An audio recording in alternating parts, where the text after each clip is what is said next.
السلام عليكم ورحمة الله وبركاته. الحمد لله رب العالمين والصلاة والسلام على أشرف المرسلين وعلى آله وأصحابه وأزواجه وذرياته وأهل بيته أجمعين. சங்கைக்கும் மேன்மைக்கும் உரிய பெரியோர்கள சகோதரர்கள, எல்லாம் வல்ல அல்லாஹு ஜல்ல ஜலாலும் நாம் செய்யக்கூடிய எல்லா நற்காரியங்களையும் முகஸ்துதியின்றி இஹ்லாஸான முறையில் இறைவனுக்காக மட்டுமே செய்யப்பட்ட நல்வணக்கங்களில் நம் வணக்கங்களை அல்லாஹ் அங்கீகரித்துக் கொள்வானாக. நாம் செய்யக்கூடிய வியாபாரங்களிலும் தொழில்துறைகளிலும் நஷ்டம் இல்லாத ஹலாலான முறையில் நிரம்ப லாபத்தை பெற்று அந்த லாபகரமான வாழ்க்கை கொண்டு தம் தேவைகளையும் தேவை உடையவர்களின் தேவைகளை நிறைவேற்றக்கூடிய நல்ல பொருளாதாரத்தையும் உள்ள விசாலத்தையும் நம் அனைவருக்கும் அல்லாஹ் வழங்கிடுவானாக. கஞ்சத்தனம் என்கிற தீய பண்பை விட்டு அல்லாஹ் நம்மை பாதுகாத்துக் கொள்வானாக. நம்மை இந்த உலகத்தில் வாழ வைக்கும் காலமெல்லாம் நோய் நொடி இன்றி உடல் ஆரோக்கியத்தோடு அல்லாஹ் நம்மை வாழ செய்வானாக. அந்த ஆரோக்கியமான வாழ்க்கை கொண்டு அல்லாஹ் ரசூலை நெருங்கக்கூடிய அனைத்து நல்லவர்களையும் புரியக்கூடிய நல்ல முத்தகின்களின் கூட்டத்தில் அல்லாஹ் நம்மை ஆக்கி அல்வானாக. திடீர் மரணங்களை விட்டும் தீய மரணங்களை விட்டும் நம்மையும் நம் குடும்பத்தையும் நம் சமூகத்தையும் அல்லாஹ் முழுமையான முறையில் பாதுகாத்துக் கொள்வானாக. மருத்துவமனையில் செலவினங்களை விட்டும் வேதனைகளை விட்டும் அல்லாஹ் நம்மை காத்தல்வானாக. நம்மில் யாரெல்லாம் நோயால் பாதிக்கப்பட்டு வீடே கதி என்றும் ஆஸ்பத்திரியை கதி என்றும் அல்லல் பட்டும் அவதியுற்றும் இருக்கிறார்களோ அத்தனை மக்களுக்கும் வெகு விரைவில் நோயை போக்கி உள்ள ஆரோக்கியத்தை வழங்குவானாக. அவர்களை கொண்டு அவர் குடும்பத்திற்கும் சமூகத்திற்கும் நல்ல பலன் தரக்கூடிய மக்களாக ஆக்கி அல்வானாக. நாம் இந்த உலகத்தில் வாழ்ந்து மறைகிற நேரத்தில் லா இலாஹ இல்லல்லாஹ் முஹம்மதுர் ரசூலுல்லாஹ் என்ற கலிமாவை மொழிந்து ஜன்னத்துல் ஃபிர்தௌஸை கண்ணால் கண்டாக மகிழ்ந்து சிரித்தவனமாக மரணிக்கக்கூடிய நல்பாக்கியத்தை நம் அனைவருக்கும் தந்தல்வானாக. மரணித்தும் மரணிக்காத இறைநேசரின் கூட்டத்தில் அல்லாஹ் நம்மை ஆக்கி அல்வானாக. நாளை மறுமையிலே முத்து முஹம்மது ரசூலுல்லாஹி ஸல்லல்லாஹு அலைஹி வஸல்லம் அவர்களின் திருக்கரங்களால் ஹவுதுல் கௌசர் என்கிற தடாகத்தில் நீர் பருகி அன்னாரின் ஷஃபாஅத்தை பெற்று அன்னாரின் கரம்பிடித்து ஜன்னத்துல் ஃபிர்தௌஸ் என்ற உயர்ந்த சொர்க்கத்தில் அவர்களோடு அல்லாஹ் நம்மை சங்கைமிட்டு செய்வானாக. எல்லாவற்றுக்கும் மேலாக இறைகன்பை பெற்று இறைவனை பார்த்து பரவசம் அடையக்கூடிய அவருடைய லிக்காவையும் ரிதாவையும் பெற்ற மக்களில் அல்லாஹ் நம்மை ஆக்கி அல்வானாக. அருமையான முஃமின்களே, ஹாரூன் ரஷீத் ரஹ்மத்துல்லாஹி அலைஹி உங்களுக்கெல்லாம் தெரியும். பிரபலியமான ஒரு நாடாளும் மன்னர், மிகப்பெரிய செல்வந்தரும் கூட, இறைநேசரும் கூட. இவர்களுக்கு ஒரு மகன் இருந்தார். அவர் பெயர் அகமத் என்கிற பெயர். இந்த அகமத் என்ன செய்கிறார் என்று சொன்னால், ஒரு கட்டத்தில் நாம் இங்கே இருந்தோம் என்று சொன்னால் அரசுடைய மகன் என்று சொல்லி நம்மை உழைப்பதற்கு கூட மக்கள் விடமாட்டார்கள். எனவே உழைத்து வாழ வேண்டும் என்கிற எண்ணத்தில் பகதாதிலிருந்து புறப்பட்டு பஸ்ரா நகரத்துக்கு வருகிறார். வந்தால் அவருடைய பழக்கம் என்ன அப்படின்னா, சனிக்கிழமை ஒரு நாள் மட்டும்தான் கொத்தனார் வேலைக்கு போவாங்க. யாருங்க? மன்னருடைய மகன் கொத்தனார் வேலைக்கு சனிக்கிழமை போவார். சனிக்கிழமை மட்டும் போயிட்டு என்ன செய்வார்னா, ஈட்டிய காசிலிருந்து ஒரு மீதி இருக்கிற ஆறு நாட்களுக்கும் அவர் அந்த காசை வச்சு உணவு உண்டு தன்னுடைய வாழ்நாளை கழிப்பது மட்டுமல்ல, அந்த மீதி 6 நாள்லையும் இறைவனை வணங்கி இறைவனோடு இணங்க வேண்டுவதற்காக தன்னை முழுமையாக அர்ப்பணித்தவர்கள். வாரத்தில் ஒரு நாள் தான் சம்பாதிப்பார். அந்த காசை வச்சு 6 நாளைக்கு சாப்பிட்டுட்டு வணக்கத்தில் ஈடுபட்டு இருப்பார். அவர் பஸ்ரா தேசத்துக்கு போய் குடியிருந்த வீடு பார்த்தீங்கன்னா அது ரொம்ப ஒரு பாழடைந்த ஒரு சின்ன ஒரு வீடு. அவர்கிட்ட இருந்தது ஒரே ஒரு பெட்ஷீட் ஒன்று, ஒரு சின்ன தலகாணி ஒன்று இருந்துச்சு. படுக்க வேண்டிய நேரத்தில் அதை படுத்துக் கொள்வார்கள், போர்த்திக் கொள்வார்கள். மீதம் இருக்கக்கூடிய நேரத்தில் எல்லாம் அந்த வணங்கி கொண்டே இருப்பார்கள். அந்த சனிக்கிழமை வேலைக்கு போனாலும் நிச்சயம் வேலைக்காரன் கேட்பாங்க, எப்பா லொஹூர் அசர் தொழுக நேரமெல்லாம் எனக்கு எப்படியாவது எனக்கு நேரத்தை கொடுத்தரணும் தொழுகிறதுக்கு, அப்படின்னா வேலைக்கு வருவேன் அப்படின்னு சொல்லி நிபந்தனையும் போட்டுருவாங்க. இவர் சனிக்கிழமை அந்த தொழிலுக்கு போனதுனால இவருக்கு பேர் எப்படி ஆகி போச்சுன்னா அகமது சபதி அப்படின்னு பேர் ஆயிடுச்சு. சனிக்கிழமை உடையவர். இவங்க மெட்ராஸில் இருக்கிறதுனால நான் அப்துல் ஹக்கீம் மதராசி அப்படின்னு சொல்ற மாதிரி அவருக்கு பேர் என்ன போச்சு, அகமது சபதி, சனிக்கிழமை உடையவர் என்கிற பேரை வாங்கிட்டார். இவங்களுக்கு வாரம் வாரம் போய் அந்த கொத்தனார் வேலை பார்க்க வேண்டிய வேலை, அது சம்பாதித்த பொருளை கொண்டு ஒரு வாரம் ஃபுல்லாக உண்டு கொண்டும் இறைவனை நின்று கொண்டு அவர் வணங்கி கொண்டே இருந்தார்கள்.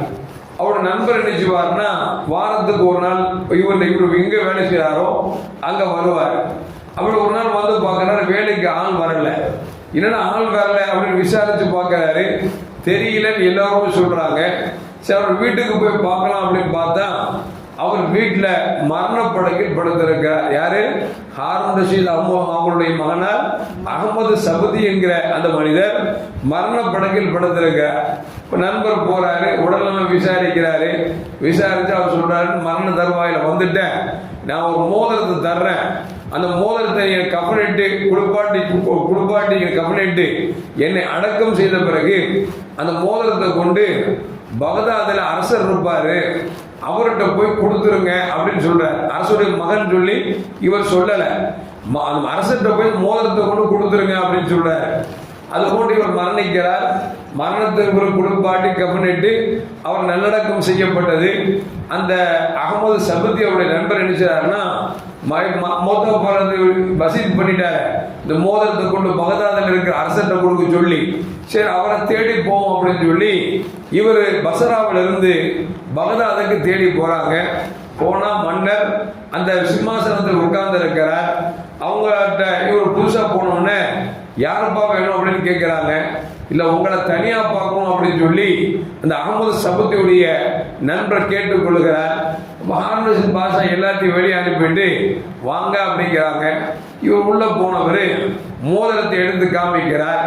அப்போது ஹாரூன் ரஷீத் பாஷா கேட்கிறாங்க, இந்த மோதிரம் இருக்கிற மோதிரத்து உடையவர் எங்கே அப்படின்னு கேட்கிறார். அதாவது என் மகன் எங்கன்னு கேட்காம இந்த மோதிரம் இருக்குது, இந்த மோதிரத்துடைய அந்த உடையவர் எங்கே அப்படின்னு கேட்கிறார். இப்போ நடந்து சொல்றாங்க, இந்த மாதிரி அவரு சனிக்கிழமை வியாபாரம் பண்ணுவாரு, அந்த உழைச்ச காசில் ஒரு வாரம் ஃபுல்லா அவருக்கு வணங்குவாரு, இருப்பதை கொண்டு சாப்பிடுவாரு. அப்படி சாப்பிட்டு ரொம்ப நாள் ஆளை காணாமல் தேடி பார்த்தா உடம்பு சரியில்லாம வந்தாரு.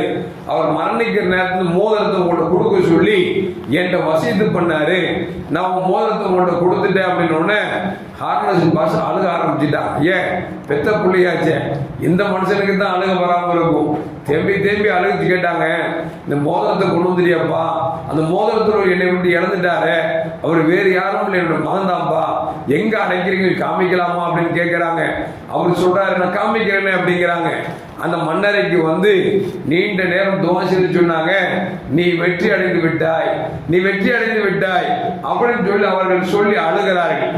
இன்னும் சொல்ல போனா அந்த மகனாரு அந்த மோதிரம் கொடுக்கணும்னு சொன்னாராம், என் வாப்பாட சொல்லுங்க, சக்கராத்துடைய நேரம் இருக்குது, அது மோசமான நேரம், அந்த நேரம் வர்றதுக்கு முன்னால நாம் என்ன செய்யணும், வாழ்க்கையை நினைச்சு கைசேதப்பட்டு நாம் திருந்தி வாழ்ந்து கொள்ள வேண்டும். சக்கராத்து வந்த பிறகு நாம் வளர்ந்ததுக்கு எந்த பிரயோஜனம் இல்லை அப்படின்னு சொல்லி அந்த செய்தியும் சொல்லிவிட்டார் என்கிற செய்தியும் வரலாற்றில் பதிவு செய்யப்படுகிறது என்று சொன்னார். அருமையான மக்களை கொஞ்சம் யோசிச்சு பார்க்கணும். எவ்வளவு பெரிய மன்னர், பகதாது ஆளக்கூடிய ஒரு மன்னர் மகன், அவர் போய் ஒரு நாள் தொழில் செஞ்சு அதுல வரக்கூடிய வருமானத்தை கொண்டு உண்டு கொண்டு வணக்கத்தை கழிக்கிறாருன்னா, அதனால ரசூலுல்லாஹ் சொல்லுவாங்க, உணவுகளில் சிறந்த உணவு எது தெரியுமா என்று கேட்டா நம்மளாம் என்ன செய்வோம், பிரியாணி அப்படிம்போம், அல்லது நெய் சோறு அப்படிம்போம், ஏதோ நமக்கு பிடிச்சத சொல்லுவோம். அங்க ரசூலுல்லாஹ் சொல்றாங்க, நீ உணவுகளில் சிறந்த உணவு எது தெரியுமா என்று சொல்லிட்டு ரசூல் சொல்றாங்க, தன் கரத்தால் உழைத்து சாப்பிடுகிறாரே அதுதான் உன்னதமான உணவு என்று கண்மணி முகமது ரசூலுல்லாஹி ஸல்லல்லாஹு சொல்லிட்டு சொல்றாங்க. தாவூத் அலைஹிஸ்ஸலாம் தன் கரத்தால் உழைத்து சாப்பிட்டார்கள் என்று பெருமானார் ஸல்லல்லாஹு சொல்றாங்க. கண்மணி முகமது ரசூலுல்லாஹி ஸல்லல்லாஹு அலைஹி வஸல்லம் வியாபாரம் செய்துதான் பொருளை ஈட்டி உண்டார்கள் என்று வரலாறு நமக்கு சொல்லி காட்டுகிறது. அது மட்டுமல்ல, அருமையான மூமின்களே, நம்ம எல்லாம் கேள்விப்பட்டிருக்கோம், அவுரங்கசீப் மொகலாய மன்னர்ல ஒரு பெரிய மன்னர். அவர்கிட்ட இல்லாத சொத்து எதுவுமே கிடையாது. ஆனா பாத்தீங்கன்னா அவரு தன்னுடைய குடும்ப செலவிற்காக தொப்பி நெய்து அதை வித்துதான் உணவு உண்ணுவா என்று நமக்கு வரலாற்றிலே பதிவு செய்யப்படுகிறது. அன்னைக்கு மூத்தா போன அவுரங்கசீப் இன்னைக்கு ஏன் பேசுறோம்? நல்லா யோசிச்சு பாருங்க. ஒரு தொப்பி செஞ்சு அந்த தொப்பியில வர்ற வருமானத்தில் சாப்பிட்டாருங்கிறதுனால தானே மிகப்பெரிய இறைவரா மாறினார் அப்படின்னு சொன்னா, நாம நம்மளோட உழைப்பில் சாப்பிடுவதுதான் சிறந்தது அப்படிங்கிற விளங்குவது மட்டுமல்ல. நேற்று கூட நான் ஜும்மால சொன்னேன், இந்த சகோதரி சாப்பாடுல நம்ம உழைச்சி சாப்பிடுற நம்ம சமூகம் எப்படிப்பட்ட சமூகம் தெரியுமா? பல பேருக்கு கொடுத்த சமூகம் அப்படின்னு சொல்லி சொன்ன உடனே சில நண்பர்கள் எனக்கு போன் பண்ணி சொன்னாங்க, அதுல இந்த வார்த்தை தவிர்த்திருக்கலாமே, சாப்பிடுறவங்களாம் மேல கோவப்படுவாங்கன்னாங்க. ஏன் மக்கள் அப்படி கோவப்பட மாட்டாங்க? ஏன்னா நமக்கு சொல்ல ஆளிலேயே எதிர்பார்க்கக்கூடிய மக்கள், சொல்லிட்டோம்னா அது தவிர்க்கிறதுக்கு வாய்ப்பாக இருக்குமே அப்படிங்கிற ஒரு நல்ல எண்ணத்தில் சொன்ன தவிர இங்க யாரு சாப்பிட்றா சாப்பிடங்கிறது எனக்கு தெரியாது. ஏன்னா நான் பாங்க சொல்லும் போது வருகிறேன், யாரு சாப்பிட்றாங்க சாப்பிட தெரியாது. எதுக்கு சொல்ல வரேன்னா, முடிந்த வரைக்கும் நம்முடைய உழைப்பில் சாப்பிடுவது எல்லா காலங்களிலும், அதில் குறிப்பாக ரமலானுடைய காலங்களில் நம் உழைப்பில் சாப்பிட்டு நோன்பு வைப்பது ஆகச்சிறந்தது என்றுதான் சொல்ல வந்தேனே தவிர சாப்பிடுவது குற்றம், சாப்பிடுவது நல்லதல்ல, சாப்பிடுவது கேவலமானது என்று சொல்வதற்கு எனக்கு அருகதையும் இல்லை, தகுதியும் இல்லை.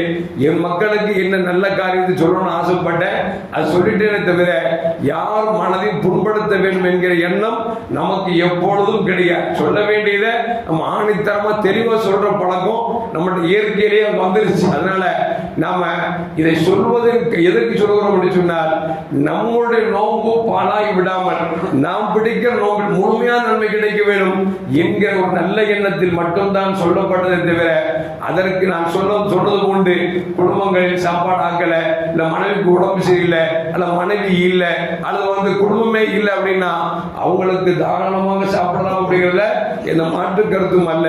பெருமானார் சொல்வார்கள், அல்லாஹ்விடத்தில் கரங்களில் சிறந்த கரம் தெரியுமா? யாரின் கரம் உயர்ந்திருக்கிறதோ அந்த கரமே சிறந்த கரம். யாரின் கரம் தீய கரம் தெரியுமா?